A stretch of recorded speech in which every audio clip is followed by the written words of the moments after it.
साधु और चूहे की कहानी। बहुत समय पहले की बात है। एक गांव में एक साधु मंदिर में रहा करता था।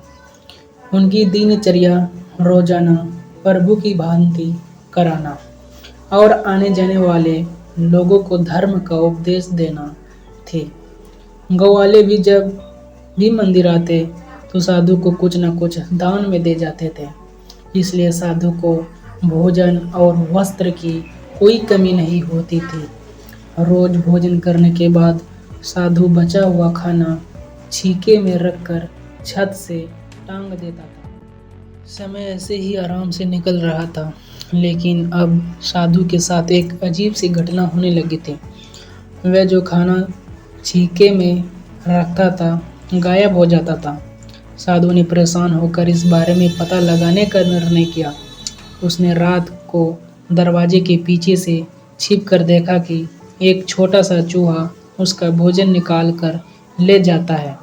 दूसरे दिन उन्होंने छींके को और ऊपर कर दिया ताकि चूहा उस तक न पहुंच सके, लेकिन यह उपाय भी काम नहीं आया।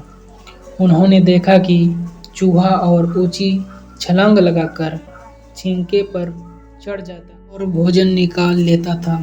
अब साधु चूहे से परेशान रहने लगा था। एक दिन उस मंदिर में एक भिक्षु आया। उसने साधु को परेशान देखा और उसकी परेशानी का कारण पूछा, तो साधु ने भिक्षु को पूरा किस्सा सुना दिया। भिक्षुक ने साधु से कहा कि सबसे पहले यह पता लगाना चाहिए कि चूहे में इतना ऊंचा उछलने की शक्ति कहाँ से आती है। उसी रात भिक्षुक और साधु दोनों ने मिलकर पता लगाना चाहा कि आखिर चूहा भोजन कहाँ ले जाता है। दोनों ने चुपके से चूहे का पीछा किया और देखा कि मंदिर के पीछे चूहे ने अपना बिल बनाया हुआ है। चूहे के जाने के बाद उन्होंने बिल को खोदा तो देखा कि चूहे के बिल में खाने पीने के सामान का बहुत बड़ा भंडार है। तब भिक्षुक ने कहा कि इसी वजह से ही चूहे में इतना ऊपर उछलने की शक्ति आती है। उन्होंने उस सामग्री को निकाल लिया और गरीबों में बांट दिया। जब चूहा वापस आया तो उसने वहाँ पर सब कुछ खाली पाया तो उसका पूरा आत्मविश्वास समाप्त हो गया। उसने सोचा कि वह फिर से खाने पीने का सामान इकट्ठा कर लेगा।